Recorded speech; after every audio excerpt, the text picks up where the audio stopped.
Drawing ক্লাসে যাবে, তো চুলটা বেঁধে দিতে হবে। তো সেই কারণে এসে বসেছে, তো চুলটা বেঁধে দিই, দেরি হয়ে যাচ্ছে। তো ড্রয়িং ক্লাসে যাবে, কি করে বাঁধবো রে? ওপরের দিকে তুলে দেবো? তুলে দাও, কিন্তু ওই গার্ডার দিয়ে বাঁধবো। হ্যাঁ, ওই গার্ডারটা দিয়ে বাঁধবো। কোন গাডা? যেটা তোমাকে দিয়েছি। লালটা? হ্যাঁ। চিরুনিগুলো এত ইয়ে হয় কি করে রে?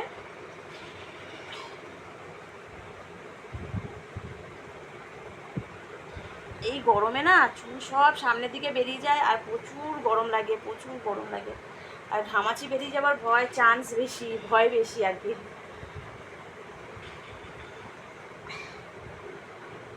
তো যাই হোক, এই যে দেখছো গাডারটা বাঁধছি, এই গাডারটা কিন্তু আমার নিজের হাতে তৈরি, ঠিক আছে? আমি নিজে তৈরি করেছি এই গাডারটা। দেখা একটু গাডারটা, এই যে এরকম কাপড়ের গাডার আমি অনেক বানিয়েছি, তো নিজের হাতেই বানিয়েছি। আর দেখছো গরম এত, প্রচুর গরম কলকাতায়।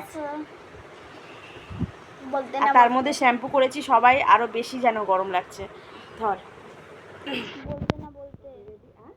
বলতে না বলতে মানে ঘামাচি বেরিয়ে গেছে। ঘামাচি বেরিয়ে গেছে? হ্যাঁ, বলতে না বলতে ওর ঘামাচি বেরিয়ে গেছে। তো ঘামাচি তো বেরোবেই, মানে এত বড় বড় চুল, তার মধ্যে সামনের চুলগুলো পুরো ছোট ছোট, সামনে বেরিয়ে আসে, আর প্রচুর গরম। এই গরমে তো ঘামাচি বেরোবেই, স্বাভাবিক এটা।